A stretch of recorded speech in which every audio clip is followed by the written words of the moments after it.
Glória a Deus, obrigado por esse testemunho. Eu sou filho amado do Pai, em luta e vitória contra a ira, contra o orgulho, contra a procrastinação, contra a gula. Eu sou o Felipe. Muito bom estar aqui com vocês. Muito bom ver esse pessoal reunido, buscando ao Senhor, caminhando, buscando crescer. Estava ouvindo o testemunho da Cris e Deus tocou ali no meu coração de como fomos resgatados, né? Como cada um de nós foi resgatado de uma vida que não agradava a Deus, cada um no seu nível, cada um onde estava, alguns mais afundados na lama, outros menos, mas cada um de nós viveu uma vida antes de Jesus, ou se distanciou de Jesus em algum momento na vida, e isso nos formou quem somos, e por isso estamos aqui, para realinhar, para ressignificar, e para buscar um novo começo, um novo momento, ou se firmar cada vez mais na caminhada com Deus. Estava vendo ali o documentário, muito legal o documentário, né? Acho que vai ter mais uns pedaços aí, não sei se o pessoal tem alguém da mídia aí, mas pelo que eu sei, vai ter mais algumas partes. E eu vi a tia Sinara ali. Tia Sinara, eu chamo tia Sinara, né? Tia Sinara, em 2004, acho que foi 2004, né, Sinara? Ela, num salão de beleza, fez um convite para minha mãe.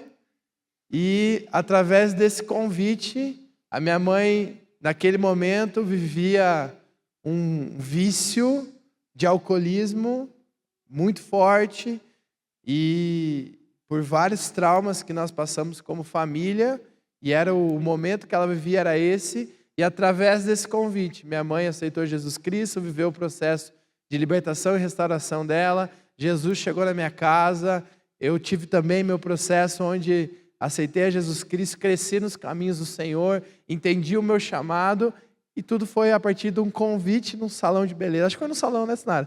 Um convite no salão de beleza. E eu creio que Deus tem restaurado e vai restaurar cada vez mais as nossas vidas, e nós estamos caminhando para isso. Eu falo que no momento que a gente estiver perfeito, ou Jesus volta, ou a gente vai para Ele. Então, enquanto a gente está nessa vida, a nossa vida é um caminhão carregado na subida que não tem freio. Você só pode acelerar. A hora que você parar de acelerar, você volta para trás. Então, continua crescendo. Vai ter momentos que você vai diminuir um pouco, vai um pouquinho mais devagar, vai enfrentar algumas curvas, vai passar por alguns buracos, mas você vai continuar a acelerar e a buscar ser cada vez mais parecido com Jesus. Amém? Vamos para a nossa lição de hoje, semana 8. Vocês já quase chegaram a 1/3, né? Do 30 semanas. Passa muito rápido. Daqui a pouco vocês vão estar celebrando, festejando, entendendo e vivendo os propósitos de Deus para a vida de vocês. Daqui a uns dias tem um retiro, né, Sinara? Em agosto? Agosto tem um retiro. É um tempo especial, onde você vai ter um momento ali de refletir de uma forma mais profunda. E eu creio que Deus já tem falado contigo nessas decisões, nessas tomadas de decisões. E hoje a gente está caminhando sobre a decisão 2, que é confiar. E a gente vai conversar sobre aprender a confiar em Deus. Provérbios 3:5. Duda, é você que está aí? Oi, Duda. Você vai passando para mim? Se eu me perder aqui, você vai passando, beleza? Provérbios 3:5 fala assim: confie no Senhor de todo o seu coração e não se apoie em seu próprio entendimento. Vamos repetir juntos esse versículo? 1, 2, 3. Confie no Senhor de todo o seu coração e não se apoie em seu próprio entendimento. Esse versículo bastaria para a noite de hoje. Confia no Senhor de todo o seu coração. Isso é muito difícil de fazer. E não se apoiar no próprio entendimento é mais difícil ainda. Porque a nossa vida é tomada com base nas decisões que tomamos, naquilo que acreditamos, e nós fomos ensinados, nós caminhamos a nossa vida. Eu acho que você já deve ter ouvido isso de alguma forma. Olha, não confia em todo mundo. Você já ouviu isso? Já ouviu essa frase? Quem já ouviu essa frase? Cuidado com as pessoas. Já ouviu essa frase? Desconfia. E o ser humano, claro que para você criar um relacionamento de confiança, você precisa ter um relacionamento. Por isso, hoje nós vamos falar sobre aprendendo a confiar em Deus. Confiar é algo que você aprende. Repita isso comigo. Confiar é algo que você aprende. Você vai confiar em quem você conhece. Possivelmente, se você tem um relacionamento conjugal, se você tem um filho, se você tem um relacionamento de amizade profunda, você vai confiar naquela pessoa porque você conhece aquela pessoa. Mas o contrário também pode ser verdadeiro. Você não vai confiar naquela pessoa porque você conhece. Já aconteceu isso na sua vida? Nessa pessoa não tem como confiar, porque eu conheço ela. Eu sei o que ela fez, eu sei como ela já me feriu, eu sei o que aconteceu. E talvez seja essa posição que você está hoje. Você se frustrou com algumas pessoas, você já confiou e o seu coração foi machucado, mas o nosso caminho central, a nossa palavra central, o nome central do 30 Semanas é Jesus Cristo. E a Bíblia fala em Marcos 9, 23, 24, se podes, disse Jesus, tudo é possível àquele que crê. Tudo é possível. Então, se você tem uma ferida no seu coração relacionada à confiança, se você tem o pé atrás com todo mundo, se você desconfia de alguém que está sorrindo para você, de alguém que está investindo na sua vida, o teu facilitador, ou alguém que vai estar acompanhando seu inventário, ou um pastor, ou um líder, o seu coração sempre caminha à desconfiança, você precisa caminhar e entender que, de alguma forma, esse ciclo de confiança foi quebrado. Existe algo que foi cortado na sua caminhada de vida e você precisa religar. Muitas vezes nós comparamos nosso relacionamento com Deus com o relacionamento com os nossos pais. Isso é inevitável. Se você foi bem cuidado, se você teve amor na sua infância, se você teve um bom referencial, possivelmente é muito mais fácil você ter um bom referencial de paternidade, de Deus, porque você já sentiu o amor paterno, mesmo que muitas vezes foi falho. Se você teve um pai bem posicionado, ou uma mãe bem posicionada na sua vida, quando você entra para os caminhos do Senhor, você já entende como que é um bom pai. Mas aí, por exemplo, eu que perdi meu pai quando eu tinha 6 anos de idade. Como que eu vejo um relacionamento de paternidade se eu não conheço o que é paternidade? Minha mãe, depois que a gente teve a perda do meu pai, por anos teve diversos relacionamentos que em nenhum momento eu consegui encontrar a figura paterna. Eu fui identificar uma figura paterna depois quando me converti, pastor Jefferson e tantos outros homens de Deus que me alinharam um caminho. Se você foi ferido, se você de alguma forma teve esse distanciamento da paternidade, possivelmente, o que você vive hoje está relacionado não só a uma orfandade, a uma paternidade ruim terrena, tem a ver com como você vê Deus. E a gente tem essa, pode passar para mim, Duda? Essa árvorezinha, que é uma árvore base do 30 Semanas. Você precisa entender que se você tem uma orfandade, e a maioria de nós temos, porque os nossos pais terrenos foram falhos, ou talvez fizeram da sua melhor maneira, mas não foi o suficiente para suprir. Poucos aqui talvez cresceram nos caminhos do Senhor, poucos aqui talvez possam olhar para os pais e falaram, esse meu pai é um exemplo na caminhada de fé, na caminhada com Deus. Pode ser que seu pai seja exemplo, a sua mãe seja exemplo no trabalho, no tratar da família, mas talvez não na caminhada com Deus. Talvez não foi ele que fez aquilo que a Bíblia fala, ensina o caminho que a criança deve andar, ela nunca se desviará dele. E por isso, muitas vezes, nós seguimos caminhos tortuosos que nos trouxeram até aqui. E o que acontece? A orfandade gera uma árvore corrompida. Então, através da orfandade, nós temos uma sexualidade bagunçada, nós temos o caule principal ali, uma rejeição. E eu não estou falando disso, muitas vezes isso não é direto, isso é indiretamente, é uma comparação de relacionamentos, é uma comparação com outras famílias, uma comparação de posicionamento, uma comparação de identidade. Por que eu tenho a vida que eu tenho? Por que eu vivi isso? Por que eu precisei passar por isso? E esse sentimento de rejeição cresceu no nosso coração. E isso tudo parte de uma desconfiança ou uma falta de confiança completa no Senhor Jesus. Você falar que ama a Cristo e que acredita em Jesus é diferente de falar que confia nele. Eu lembro que eu vi uma história quando eu era criança, de um cara que era equilibrista. E ele estava entre duas montanhas com uma corda bamba lá, um cabo de aço. E ele passava de uma montanha para outra naquele cabo de aço. E as pessoas aplaudiam. E perguntavam para as pessoas, vocês acreditam que esse cara agora consegue passar com uma bicicleta aqui?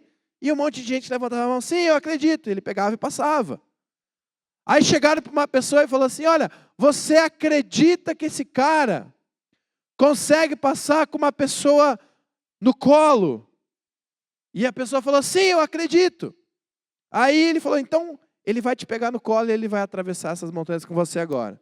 Opa, peraí, eu acredito, mas eu não confio. Não é comigo não.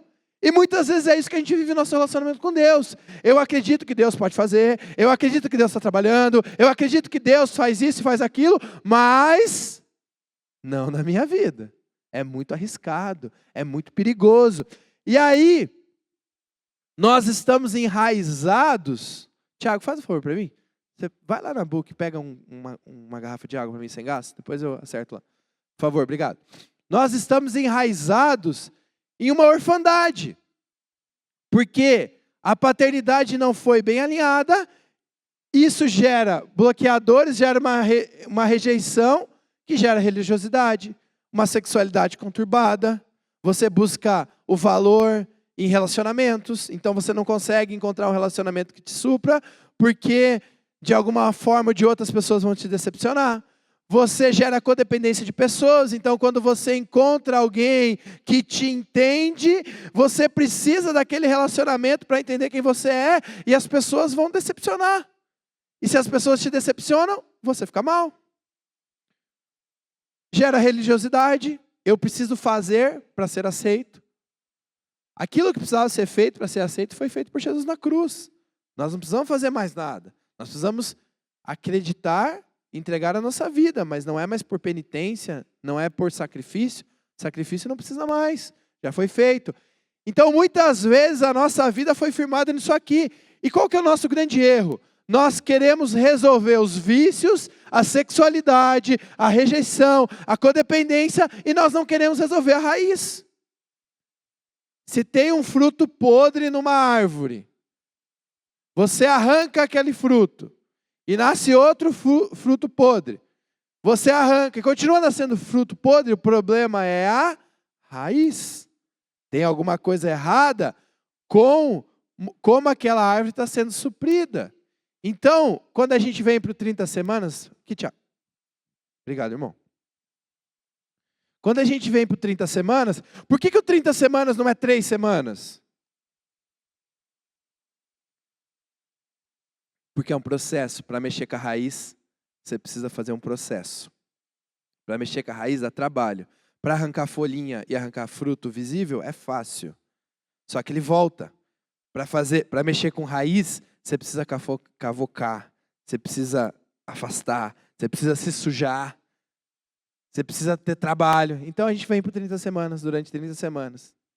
E a gente vai nesse processo, aos pouquinhos. Às vezes a raiz está mais profunda do que a gente imaginou. Aí a gente vai cavando, e tem mais raiz. E a gente vai cavando, e a gente descobre que a raiz já invadiu outras áreas. Então é isso que a gente está fazendo aqui.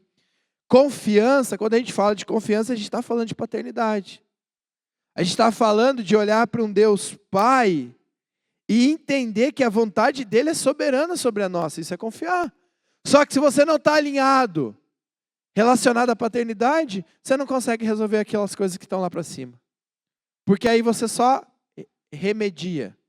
Você só dá o remédio para o sintoma, mas você não vai na causa. Pode passar para mim, Duda? Essa é a árvore frutífera. Essa é uma vida frutífera. Essa é a árvore que cada um de nós estamos buscando aqui, e a gente vai buscar a vida toda.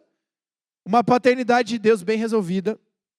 Eu falei para vocês, uma paternidade de Deus bem resolvida, uma aceitação como filhos amados. A gente não fala, eu sou filho amado de Deus, porque é uma frase legal. Não, é porque a gente está repetindo isso aqui, porque é a sua identidade. Você precisa gravar isso, que independente das lutas, das batalhas, daquilo que você vive, você é um filho amado de Deus. Então você tem uma paternidade de Deus bem resolvida. Isso é um processo que talvez você precise de 30, 60, 90 semanas, não sei quantas semanas, mas você vai caminhando nesse processo. Aí você tem uma aceitação como filho e você começa a gerar os frutos do Espírito Santo. Então você vai trocar os frutos que vêm da orfandade pelos frutos do Espírito Santo. Isso aqui, gente, é uma árvore ideal. Ela é fácil de alcançar, sim ou não? Não. Claro que não, porque a gente luta com aquilo que está enraizado. Mas a gente vai cultivando essa árvore. E aos pouquinhos você vai trocando a irritabilidade pelo domínio próprio. Aos pouquinhos você vai trocando o estouro pela paz. Aos pouquinhos você vai trocando a infidelidade pela fidelidade. E a hora que você vê, tem mais fruto bom do que ruim. E a hora que você vê, você terminou de arrancar a parte ruim, porque você está sendo curado. Eu, por muitos anos da minha vida, eu achei que eu não tinha problema com paternidade. Porque isso foi trabalhado no meu coração. Eu tive uma orfandade física, né? Não cresci com meu pai, mas eu creio que Deus me supriu com algumas pessoas, espiritualmente me supriu. E ano passado, eu tive a experiência de ir no Legendários, e em uma das ministrações lá, Deus me trouxe algo muito claro sobre paternidade, que eu nunca imaginei que eu tinha. Deus trouxe no meu coração que eu tinha sim uma cura relacionada à paternidade dos meus pais, à falta, a alguns problemas que a gente passou como família, isso já estava alinhado, Deus já tinha me dado novas referências, mas hoje eu como pai, porque eu tive um pai ausente, eu me cobrava que eu não poderia falhar com os meus filhos. Então eu fazia de tudo, no meu consciente, no meu inconsciente, na minha força física e na minha força emocional, para que eu fosse o melhor pai, biblicamente possível, para os meus filhos. E Deus falou para mim que isso era uma idolatria. Ele ministrou muito fundo no meu coração. Isso que você está fazendo, você está achando que você é Deus. Porque o único pai perfeito vai ser Deus. Você está se colocando em idolatria, você não vai conseguir ser o pai que você está sendo idealizando no seu coração. E isso rasgou meu coração. Isso me trouxe uma liberdade no meu coração. Uma liberdade de saber que eu sou humano, que eu vou errar, que eu vou ser falho com os meus filhos.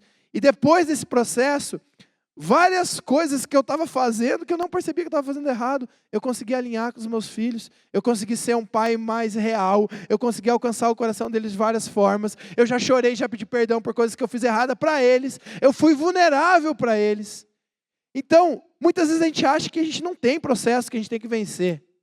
Por que eu estou dando esse meu testemunho? Porque talvez você está aqui e fala assim, pô Felipe, eu já entendi, eu já resolvi paternidade com meu pai, eu já pedi perdão, meu pai até já faleceu, já está tudo resolvido, estou seguindo em frente. Revise, repense, mexa no seu coração. Eu caminhei assim por muito tempo, até que eu entendi que eu poderia estar ferindo os meus filhos, porque eu achei que eu estava bem. E aí Deus foi lá e ministrou no meu coração. Essa é a árvore ideal. Essa é a árvore ideal. Confiança no Pai vem através de uma paternidade alinhada com Deus. Pode passar para mim, Duda? Acho que tem 2 versículos aí, né? Sabemos que Deus age em todas as coisas para o bem daqueles que o amam, dos que foram chamados de acordo com o seu propósito. Pode passar. Vejam como é grande o amor que o Pai nos concedeu, que fôssemos chamados filhos de Deus, o que de fato somos. Pode passar, por favor? E a pergunta que eu quero fazer para você, a primeira pergunta. Você tem dificuldade de confiar em Deus? Se você está com a sua apostila aí, gasta 30 segundos nessa pergunta e responde o que vem no seu coração. Você tem dificuldade de confiar em Deus?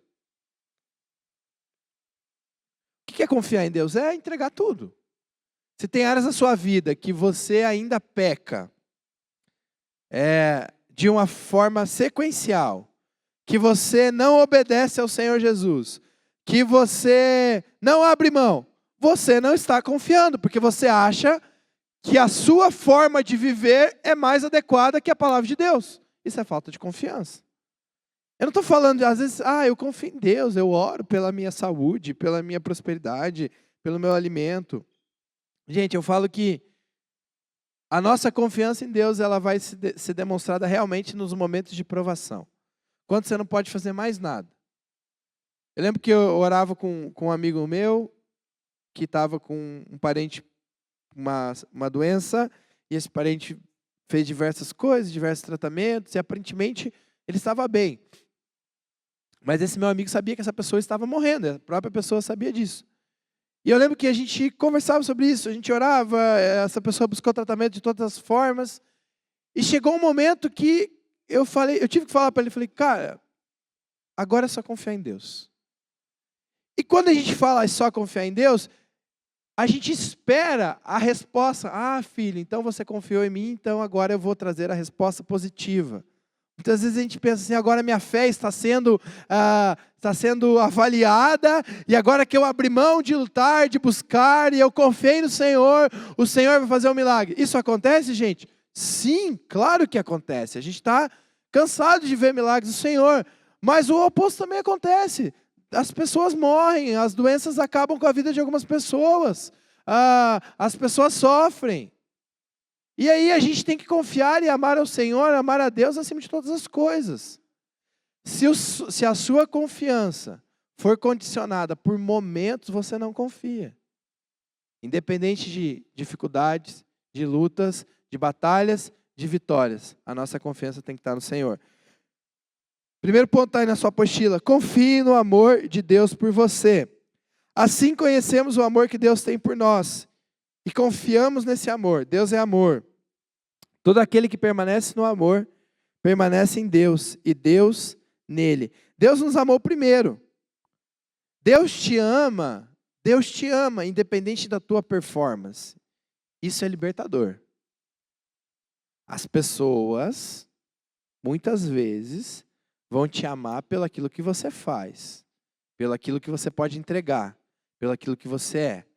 E isso é natural do ser humano, nós somos carnais. Mas Deus, Ele entregou o seu Filho quando ainda éramos pecadores. Então, Deus te ama independente daquilo que você faz. João 3,16, porque Deus amou o mundo de tal maneira que entregou o seu Filho unigênito, para que todo aquele que nele crê não pereça, mas tenha a vida eterna. Deus amou o mundo todo quando você estava no pecado, da mesma maneira quando você está aqui agora. Eu creio que Deus pode estar mais feliz, mas Ele te amava da mesma maneira. Deus me amava quando eu ainda era pequenininho lá no meu quarto, sem uma referência espiritual. Deus me amava e lutou pela minha vida. E eu queria que você falasse para a pessoa que está do seu lado, você é uma resposta do amor de Deus. Você é uma resposta do amor de Deus. Eu sou uma resposta do amor de Deus. Do amor persistente. Agora, nós podemos aceitar ou não esse amor.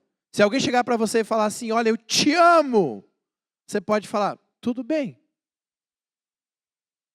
Porque ela pode ter um sentimento por você, mas não pode ser recíproco. Eu te amo, eu faço qualquer coisa por você, ou eu fiz o maior ato de amor por você. E você pode rejeitar. Confiar em Deus é confiar no plano de Deus. É confiar no amor de Deus. É confiar que nós fazemos planos. Provérbios capítulo 3. Não, Provérbios capítulo 16, 3. Capítulo 16. Não. Gente, agora eu esqueci. O homem faz os planos, mas é Deus que dá a palavra final. Agora eu sei que é 6 ou 16. 16? Obrigado, crente raiz. É isso aí, mano. Por isso que Deus envia sempre um crente.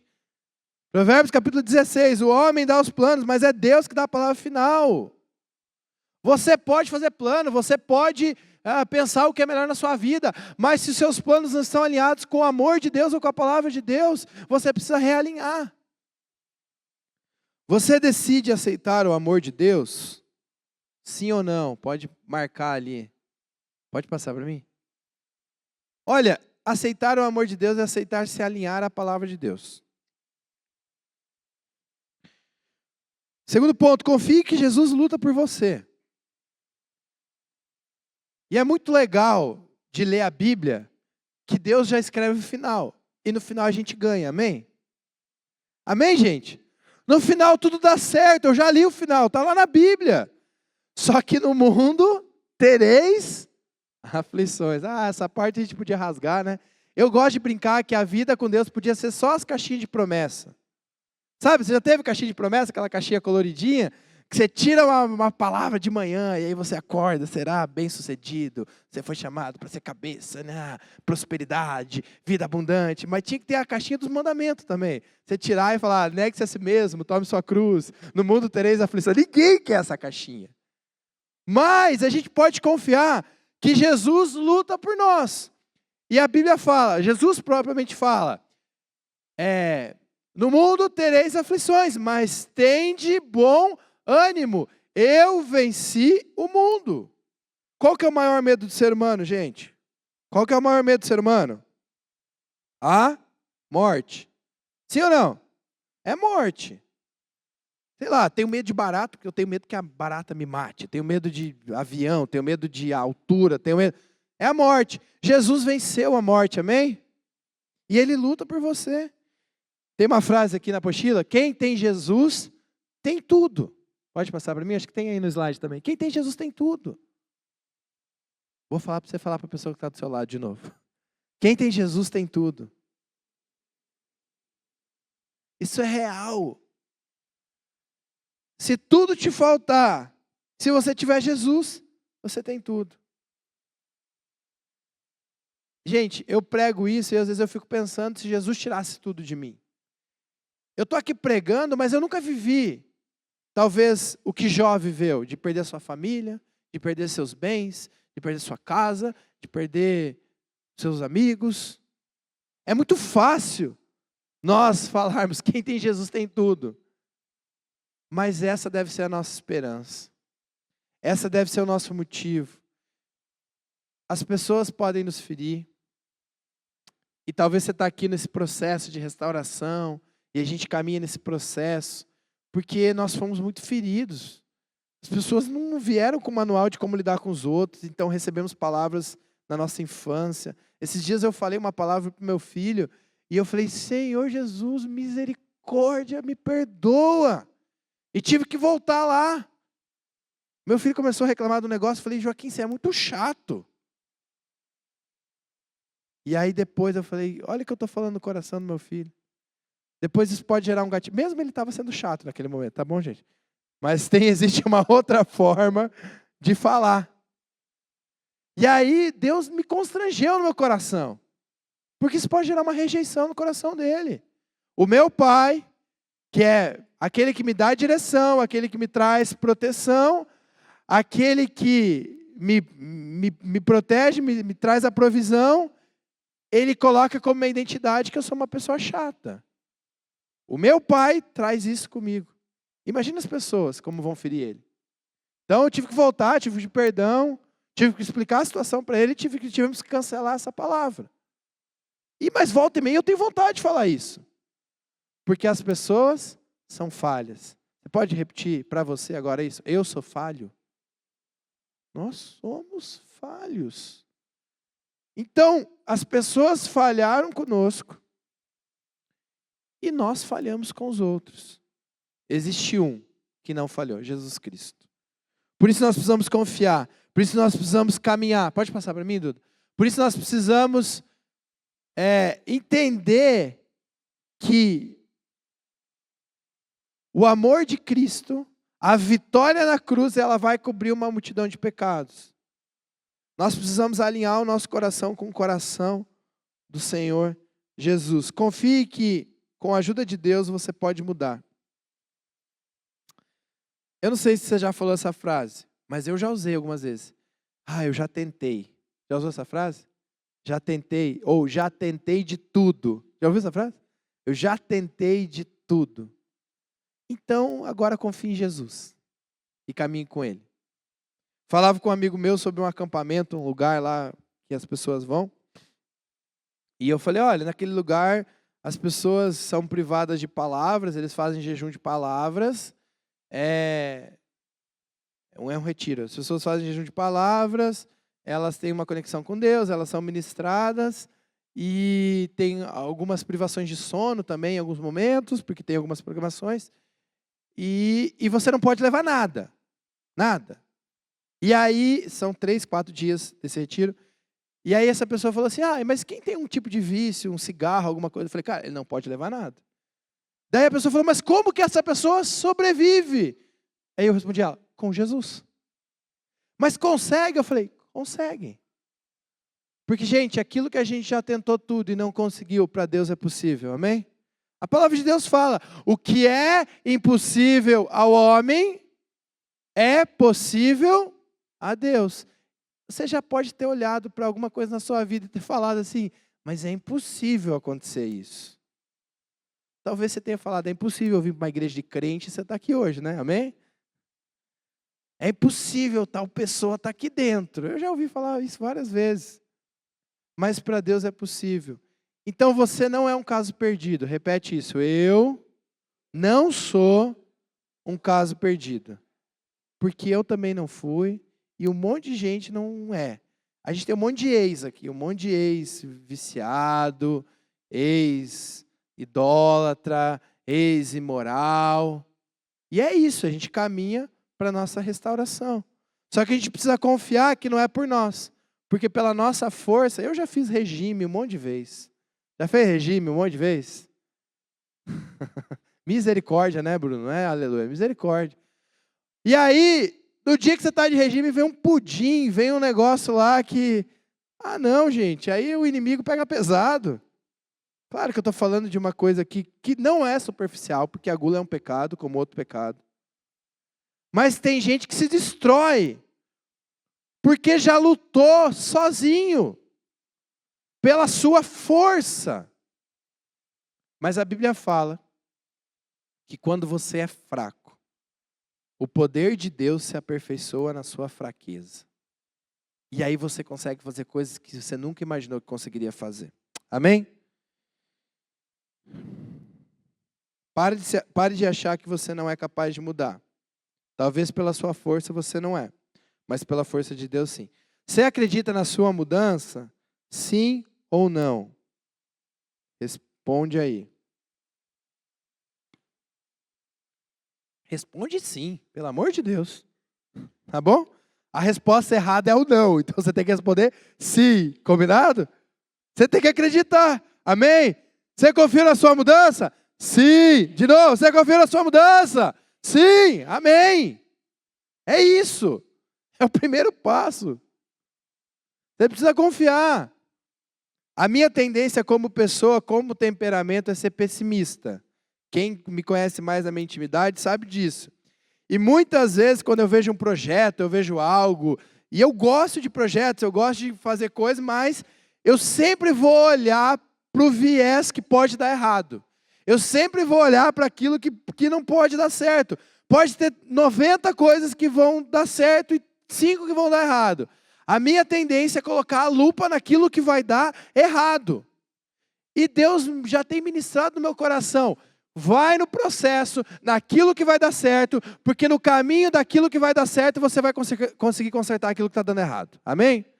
Então caminha naquilo que você está vencendo. Celebra aquilo que você está vencendo. Confia em Deus naquilo que você está conseguindo. E logo você vai ter a fé suficiente para lutar por aquilo que você nunca imaginou que ia conseguir vencer.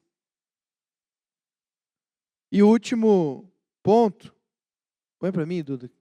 Confie que nada pode separá-lo do amor de Deus. Pode passar o próximo versículo.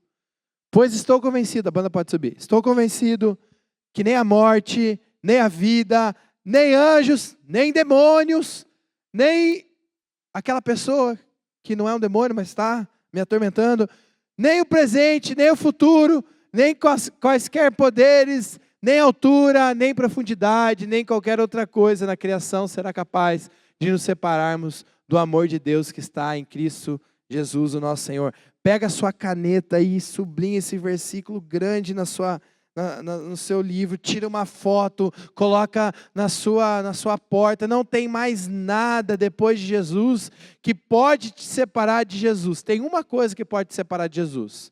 Pega seu dedo, faz assim, aponta para você. É a única coisa que pode te separar de Jesus. É você. Agora, eu vivi isso no passado, fizeram tal coisa para mim, um mal olhado, não sei o que. Não, isso não pode separar você de Deus. Jesus Cristo já pagou tudo na cruz, já te deu um livre acesso. Essa é a verdade real.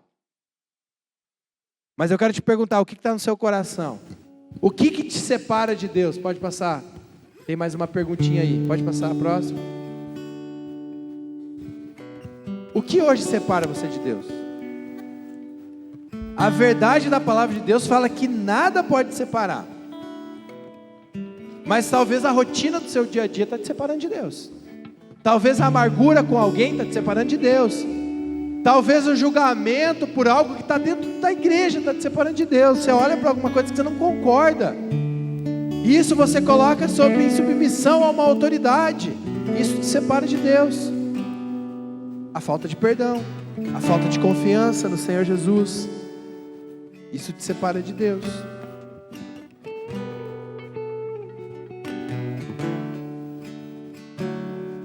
Pensa aí, pode escrever, ninguém vai olhar. João 1,12. Talvez esse versículo você vai ouvir várias vezes. Aos que creram, aos que receberam, deu-lhes o direito de ser filhos de Deus. Eu tenho 3 meninos em casa. Joaquim vai fazer 9 anos. Miguel vai fazer 5, Levi vai fazer 2. A pessoa que esses meninos mais confiam sou eu. Eles podem. Esse final de semana passado a gente foi no hotel descansar, ter um tempo de família. E o Miguel queria descer um tobogã lá. E eu estava brincando com o Joaquim, com o Levi. Eu falei, Miguel, vai descendo lá. Daqui a pouco eu vou. Vai brincando lá, não tem problema, a piscina é rasa. Não, pai, vai comigo.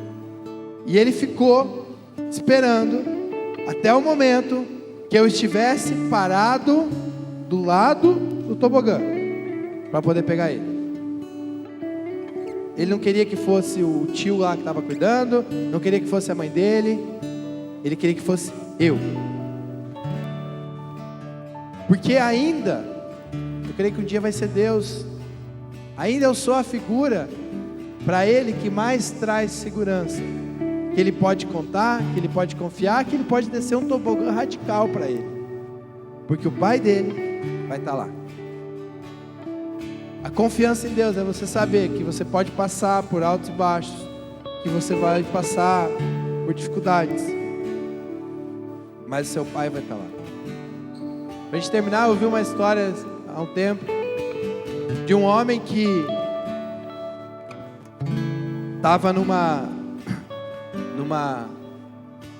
expedição numa montanha, e esse homem ele acaba se deslizando na parte da noite e ele escorrega nessa montanha, e era uma montanha muito fria, e ele fica pendurado. E num determinado momento ele ouve uma voz para ele cortar aquela corda que ele estava pendurado. E ele pensou na cabeça dele, eu estava muito alto, se eu cortar essa corda aqui eu vou morrer, eu vou cair. Mas se eu não cortar essa corda eu vou morrer congelado. Eu preciso tomar uma decisão. E essa voz forte falando para ele, confia e corta, em um breu total. E ele pega a sua faca e ele corta essa corda. Quando ele corta essa corda, ele tem uma queda de 0,5 metro. Ele estava ali pertinho do chão, mas se ele não confiasse, ele ia morrer congelado. Essas ilustrações nos lembram que o nosso centro de confiança precisa ser Jesus. pessoas vão falhar. As pessoas que você ama vão falhar com você. As pessoas vão te decepcionar. Você não vai talvez ser suficiente para muitas situações, mas para Jesus você já é suficiente. Amém? Pode ficar em pé no seu lugar. Eu quero orar pela sua vida. A gente vai cantar uma canção. Vou orar primeiro, Tiago, e aí depois a gente canta uma canção. Se você crê que você precisa dar um passo de confiança com o Senhor Jesus, levanta uma das suas mãos assim. Fica com a mão levantada. Pai, o Senhor está vendo mãos levantadas aqui, Pai. A começar de mim, a começar pela minha vida, Pai. Eu creio que podemos cada dia mais se aproximar mais do Senhor, ouvir a voz do Pai e cortar as cordas que nos amarram, Pai.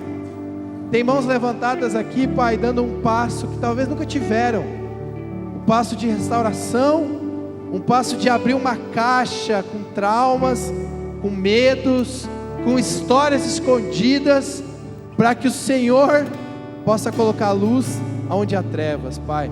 A confiança faz a gente abrir o coração, Pai. A confiança faz mostrar aquilo que a gente vive, aquilo que a gente é.